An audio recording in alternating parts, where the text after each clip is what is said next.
Welcome to our channel. నేను ప్రశాంత్. ఈ సంక్రాంతికి అయితే చాలా మూవీలు అయితే రాబోతున్నాయి. మరి ఇంతకీ మన డాకు మహారాజ్ ఎలా ఉండబోతుంది? బాలకృష్ణ గారు నటించిన movie Daaku Maharaj movie.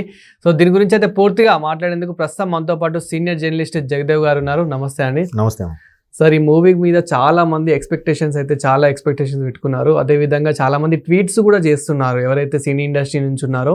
So ఇంతకీ మూవీ ఎలా ఉండబోతుంది అండ్ ఆ ట్వీట్స్ ఏంటి? డాకు మహారాజ్ గురించి మీరు అడిగేది. డాకు మహారాజ్ టైటిలే ఒక వైబ్రెంట్గా ఉంది, చూసారా? అవును.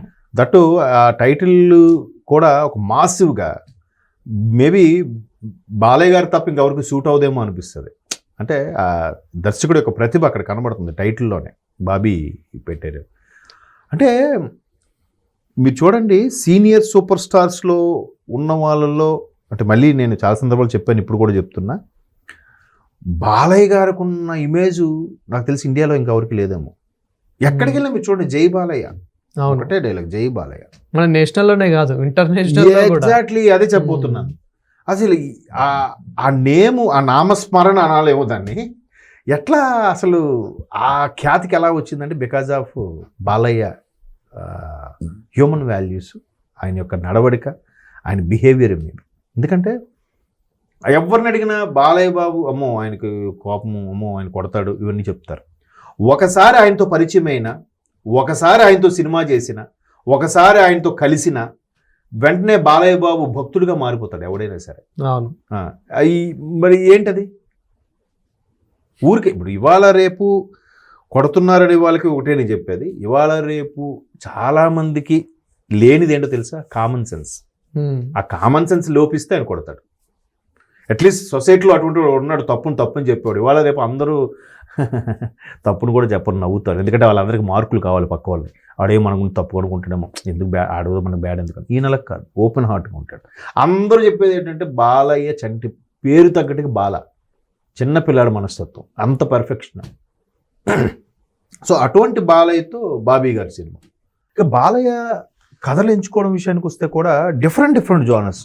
భగవంత్ కేసరి, అనిల్ రావిపూడి గారి ఒక కామెడీ మార్క్ ఉంటూనే అమ్మాయిలు బ్రేవ్గా ఉండాలి, ఒక ఝాన్సీ లాగా ఉండాలి అనే లాగా వాళ్ళకి సపోర్ట్గా నేను ఎప్పుడుకో ఉంటానని చెప్పడం. నెక్స్ట్ ఇప్పుడు డాకు మహారాజ్, ఇంతకుముందు అనుకున్నట్టే ఆ టైటిల్ కూడా బాలయ్య బాబు తప్ప ఇంకెవరికి సూట్ అవుదేమో అనిపిస్తుంది. అంటే ఉన్నవాడిని కొట్టి లేనివాడికి పోషించి తన ఒక సెపరేట్ సామ్రాజ్యం నిర్మించుకోవడం. అటువంటి సినిమాకి ఏది యానిమల్తో మరలా రీఎంట్రీ ఇచ్చిన బాబిడియల్ లాంటి వాళ్ళు విలన్గా చేయడం. మొన్న దేనికో అన్స్టాపుల్ కూడా వచ్చినట్టున్నారు బాబిడియల్. సో అట్లా ఒక ప్రజ్ఞా జైస్వాల్ లేదంటే పాయల్ రాజ్పూత్ వీళ్ళందరూ కూడా మళ్ళీ చేసి భారీ ప్రాజెక్ట్ లాగా. కానీ చూస్తే మాత్రం ఎప్పుడు షూటింగ్ అయిందో తెలియదు. ఎందుకంటే ఆయన ఒకవైపు హిందూపురం ఎమ్మెల్యేగా ఆయన విధులు, మరోవైపు అదే రాజకీయాలు ఇవి, ఇంకోవైపు ఇండో అమెరికన్ హాస్పిటల్ చైర్మన్, వసతారకం క్యాన్సర్ హాస్పిటల్కి, ఈ పక్క సినిమాలు. అసలు ఎట్లా ఆయన టైం ఎలా అడ్జస్ట్ చేస్తున్నాడు కూడా అర్థం కాదు. మళ్ళీ శరవేగంగా 3-5 సంవత్సరాలు 4-5 సంవత్సరాలు కాదు, సినిమా మీద సినిమా పెడుతూనే ఉన్నాడు ఆయన. అంటే మొన్న ఇంకా బాబీ మాట్లాడారు, తమన్ మ్యూజిక్ అని చెప్పినట్టుగా ఉంది, కానీ అప్పుడే సినిమా రెడీ అయిపోయింది. అంటే ఆ కమిట్మెంట్ అట్లాంటి బాలయ్య గారికి. సో అటువంటి బాలయ్య గారితో సినిమాలు చేయాలనేది అందరికీ ఉంటుంది. నాగవంశీ అదే పోస్ట్ చేశారంట, ఏమని ఇంకా సూపర్ తిరుగులేదు, బొమ్మ అదుర్స్ అన్నట్టుగా ఆయన పోస్ట్ చేశాడు. ఈవెన్ నాగవంశీ ఏదైతే అన్స్టాపుల్కి వచ్చినప్పుడు కూడా బాలయ్య గారు చెప్పారు, ఏంటబ్బా నువ్వు త్రివిక్రమ్ వాళ్ళతోనే చేస్తావా, మాకు చేయవా, మాతో చేయరా ఏంటో అన్నట్టుగా. అంటే ఎక్కడ సార్, మీకు అడిగితే మీరు చేయమన్నారు కదా సార్ అని కూడా అన్నాడు. ఏది మన భీమ్లా నాయక్, అది కూడా భీమ్లా నాయక్ నాగవంశీ గారి ప్రొడ్యూసర్లోనే బాలయ్య గారితో చేద్దాం అనుకుంటే బాలయ్య సజెస్ట్ చేశారట, ఇది నాకు కాదు కళ్యాణ్కి అయితే బాగా సూట్ అవుతుంది, కళ్యాణ్ బాబుకి అక్కడికి వెళ్ళి. సో పవన్ కళ్యాణ్తో ప్రాజెక్ట్ అయింది. అంటే బాలయ్య గారి డెసిషన్ కూడా చూడండి. మరి భీమ్లా నాయక్ ఎట్లా ఆడింది? బికాజ్ ఆఫ్ పవన్ కళ్యాణ్ అనుకోవచ్చు, స్టోరీలైనా వాట్ ఎవర్ ఇట్ బి, మలయాళంలో ఒక సూపర్ హిట్ సినిమాని తీసుకొచ్చారు. అంటే బాలయ్య బాబు ఇండస్ట్రీలో ఇప్పటికీ కొత్త జనరేషన్తో పోటీగా పెద్ద స్టార్ హీరో అయినా కూడా ఇవి లేకుండా అన్స్టాపుల్లో కూడా చూడండి, అసలు ఇంతవరకు ఎవరైనా అలా హోస్టింగ్ చేశారా? ఇంకెవరు చేయలేరేమో బాలయ్య బాబు తప్ప, అంత ఇదిగా చేస్తూ. సో డాకు మహారాజ్ అనే మూవీని ఏ రేంజ్లో ఎక్స్పెక్టేషన్ పెట్టుకోబోతున్నారని నువ్వు అది చెప్పక్కర్లేదు. జై బాలయ్య అంతే, ఒకటే డైలాగ్. ఈ ఎక్స్పెక్టేషన్స్ కానీ నాగవంశీ ఎక్స్లో ట్వీట్ చేసిన విధానం ఇవన్నీ పక్కన పెడితే బాలయ్య బాబు సినిమా పైగా సంక్రాంతి కంటే అది బ్లాక్ బాస్టర్. ఎందుకంటే బాలయ్య బాబు సంక్రాంతికి ఒక సెంటిమెంట్ ఉంది. ఇప్పుడే కాదు, నా చిన్నతనంలో కూడా సంక్రాంతి బరిలో ఉన్నారంటే చిరంజీవి గారు బాలయ్య బాబు ఉన్నప్పుడు సందర్భంలో కూడా బాలయ్య బాబు సినిమాలు పోటీగా ఆడిన సందర్భాలు ఉన్నాయి, చిరంజీవి గారికి పోటీగా ఆడిన సందర్భాలు ఉన్నాయి. బాలయ్య గారికి ఎప్పుడు సంక్రాంతికి కలిసి వచ్చే అంశం కూడా. సంక్రాంతికి బాలయ్య గారి సినిమా ఉందంటే అది బ్లాక్ బాస్టర్ అన్నట్టుగా ఒక సెంటిమెంట్ కూడా వర్కౌట్ అవుతుంది. అండ్ మోరోవర్ ఇండస్ట్రీకి కూడా సినిమా ఫెస్టివల్ అనేది సంక్రాంతి ఒకటి, సమ్మర్ హాలిడేస్ ఒకటి, దసరా ఒకటి, ఈ 3 ఎక్కువగా ప్లే చూస్తుంటాం. ఇప్పుడు డాకు మహారాజ్కి పోటీగా గేమ్ చేంజర్ కూడా ఒకటి రాబోతుంది. తర్వాత సంక్రాంతికి వస్తున్నాం కూడా ఉంది. థియేటర్స్ అడ్జస్ట్ చేసుకోవడం అనేది పెద్ద తలనొప్పి. ఎందుకంటే అన్నీ మంచి సినిమాలే, అన్నీ ఫ్యామిలీ ఓరియంటెడ్ కావాలి, పొలిటికల్ డ్రామా, మంచి యాక్షన్ మూవీస్ కావాలి.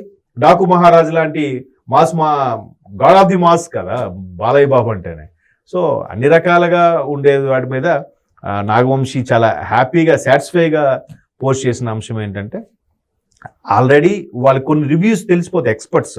ఇప్పుడు గతంలో సూపర్ స్టార్ కృష్ణ గారు చెప్పేవారంట, రివ్యూ వేసేటప్పుడు డిస్ట్రిబ్యూటర్లకు వాళ్ళకి వేసి చూపిస్తే ఓకే ఈ సినిమా ఇన్ని డేస్ ఇన్ని సెంటర్లో ఆడుతుంది, ఇన్ని వేల ఇన్ని లక్షల ఇన్ని వేల ఇన్ని రూపాయలు వస్తుంది చెప్పేవాడట. ఏంటి థియేటర్ కలెక్షన్స్ కూడా చెప్పేసేవాడు. దట్ ఈజ్ మహానుభావుడు సూపర్ స్టార్ కృష్ణ గారు ఏ లోకంలో ఉన్నారో కానీ. అంటే కొంతమందికి ఆ ప్రతిభ ఉంటుంది, కొంతమంది అలా చూడగానే చెప్పేస్తారంట. సో ఇక్కడ నాగవంశీ లాంటి ప్రొడ్యూసర్స్ కూడా ఇప్పుడు వరుసగా హిట్లు కదండి, ఆయన ఏది పట్టుకున్నా హిట్ అయిపోతుంది. దేవర కూడా ఆయనకి అమ్మేశారంట. అయినప్పటికీ ఆయన రిలీజ్ చేసుకునేసరికి అనుకున్నానికంటే ఎక్కువ వచ్చేసింది నాగవంశీ గారికి.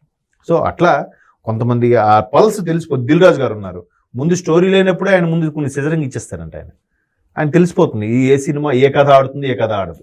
మ్యాక్సిమం 80 to 90% దిల్ రాజు సినిమాలన్నీ సక్సెస్గా. అవును, ఈ రోజుకి ఆయన ఒక 60-70 సినిమాలు తీసిన అన్ని 60-70లో నాకు తెలిసి ఒక 50 సూపర్ హిట్లు ఉంటాయి కదా. కాబట్టి ఆ ప్రొడ్యూసర్స్ డైరెక్టర్స్తో చదువుగా మెలగడం, రైటర్స్తో అసోసియేషన్స్తో కూర్చోవడం, ఇక్కడ ఏ డైలాగ్ పేలుతుంది, ఏ కథ బాగుంటుంది, ఎక్కడ ట్విస్ట్ పెడితే బాగుంటుంది, సినిమా అంతా సినిమాలా చూపిస్తే బెటరా లేదా ఫ్లాష్ బ్యాక్లా చూపిస్తే బెటరా. కొన్ని సినిమాలు ఎలా ఉంటాయి మొత్తం ఫ్లాష్ బ్యాకే, ఒక ఇద్దరు ఫ్రెండ్స్ మాట్లాడుకున్నది ఫ్లాష్ బ్యాక్గా చూపిస్తారు.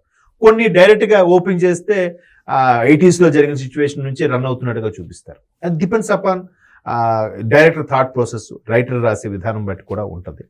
సో డాకు మహారాజ్ అనేది టైటిలే మన జనరల్గా చాలా సందర్భాల్లో మనం అంటే ఇది విన్న పదంలాగా అనిపిస్తుంది సార్, కొత్తగా అనిపించింది. అవును, అక్కడే సగం క్యాచీగా ఉందన్నమాట. చాలా మంది ఎవడో డాకు మహారాజ్ లాగా ఉన్నాడు రా అంటారు. అంటే ఎవడు కేటుగాడు చీట్ చేసేవాడు ఎవడని కనిపిస్తే పెద్ద డాకుగాడు రా అని అంటారు. అంటే అక్కడ హీరోగా ఎలివేటెడ్ చూపించేది ఏంటంటే నేను అనుకోవడం ఒక సింహాసనం సినిమాలో సూపర్ స్టార్ కృష్ణ గారు అప్పట్లో చెప్పేవారు చాలామంది, ఎవరైతే ఉన్నవాడు కొల్లగొడుతున్నారో ప్రభుత్వానికి ఫేవర్గా ఉంటూనే ప్రభుత్వం తెలియకుండా దోచే కొంతమంది దొంగలు ఉంటారు. అలాంటి దొంగలను దోచిపెట్టి పేదవాళ్ళకి పెట్టి ఒక సెపరేట్ సామ్రాజ్యాన్ని ఏర్పరచుకునే సామ్రాజ్యానికి ఆ రాజు ఈ డాకు మహారాజు అనేది కాన్సెప్ట్ అనమాట. ఇంకా బాలయ్య బాబు గారికి అలాంటివి ఇస్తే ఇప్పుడు పౌరాణికాల్లో కూడా బాలయ్య బాబు గారితో ఎవరు చేయగలరు చెప్పండి. అవును, ఖచ్చితంగా అది హిట్ అని ఫిక్స్ అయ్యాడు.